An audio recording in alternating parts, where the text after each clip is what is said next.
Bienvenue à une nouvelle vidéo de Sur la Trotte. Chiang Rai, située au nord de la Thaïlande, est une ville dont la population frôle 80 000 habitants. Elle fut fondée en 1262 par le roi Mang Rai, ce qui fait que Chiang Rai est un peu plus âgée que Chiang Mai. Principalement connue pour le fameux Temple blanc, la ville regorge toutefois de nombreux autres attraits. Nous y avons passé 3 jours et dans cette vidéo, nous vous présentons les incontournables à visiter. C'est parti pour une exploration de Chiang Rai. Le Hill Tribe Museum met en lumière les différentes ethnies montagnardes du nord de la Thaïlande. Sur la population totale du pays, soit 70 millions d'habitants, ils sont une minorité. Il serait un peu moins de 3 millions d'Autochtones. Il y a 6 groupes principaux. Les Karen, qui sont le groupe le plus populeux avec environ 1 400 000, les Hmong, les Hakka, les Lahu, les Yaomian et les Lisu, qui eux ne sont que 120 000. De nombreuses tenues traditionnelles sont exposées ainsi que des répliques miniatures de leur maison, des outils d'agriculture, de chasse et de pêche ainsi que d'autres objets divers et utiles à la vie quotidienne. Parlons maintenant des 3 temples les plus populaires de Chiang Rai et qui sont surnommés par leur couleur principale. Commençons par le White Temple, un des emblèmes de la Thaïlande. Voici son histoire. Le petit village de Rangkon voulait refaire sa chapelle. Avec la crise économique de 1997, les ressources financières furent bientôt à plat. L'artiste Chalermchai Kositpipat, originaire du village, s'est porté volontaire pour continuer la construction de la chapelle à ses frais. Le blanc a été choisi pour représenter la pureté de Bouddha et les miroirs pour le savoir de Bouddha qui rayonne à travers le monde. Un élément est marquant avant de prendre le pont pour se rendre au temple. L'étang des mains tendues vers le ciel. Ceci représente les souffrances de l'enfer. Soyez au courant, les photos ne sont pas permises à l'intérieur du temple. Malgré la beauté des lieux, soyez prêts à un lieu bondé où l'authenticité n'est pas. Des gardes surveillent le pont à l'entrée pour s'assurer que les gens ne s'arrêtent pas trop longtemps pour prendre leurs photos. Un message enregistré tourne en boucle en disant « Continuez de marcher, ne vous arrêtez pas ». Ces éléments tuent un peu l'endroit à nos yeux. Ce n'est plus vraiment un lieu de culte, mais plutôt un décor parfait pour prendre de belles photos de soi. L'endroit est toutefois magnifique, les détails sont nombreux, mais retenez que l'endroit est extrêmement touristique. On retrouve aussi sur le site une petite grotte à visiter et quelques galeries exposant des œuvres.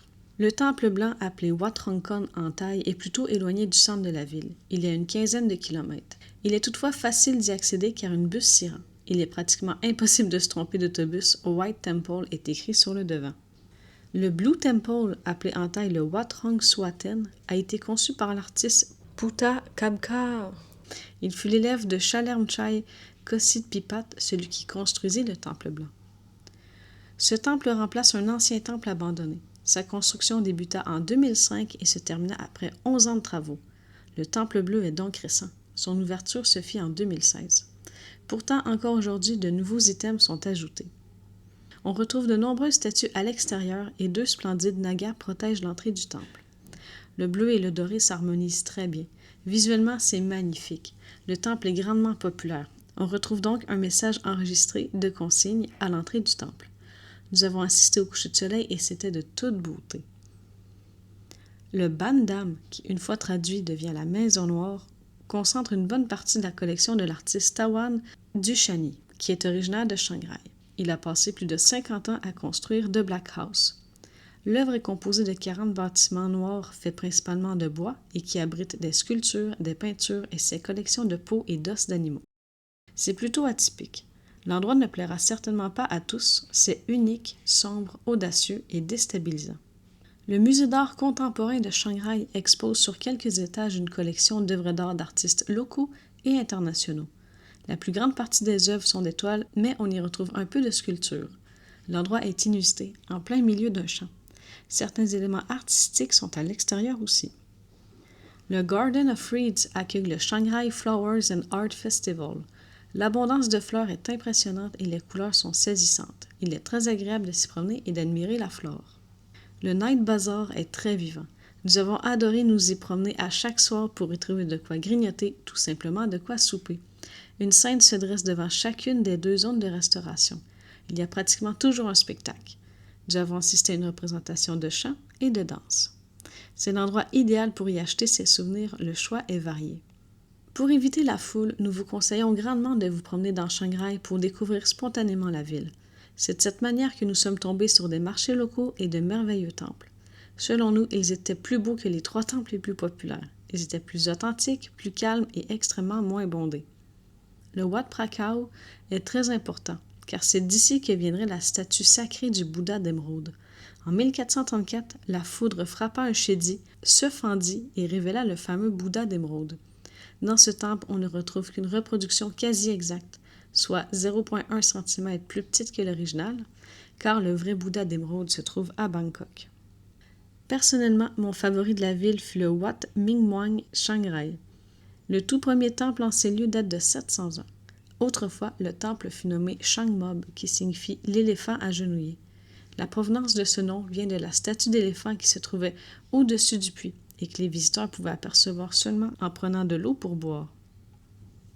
Le Wat Mingmuang est présumé être plus vieux que la ville de Chiang Rai.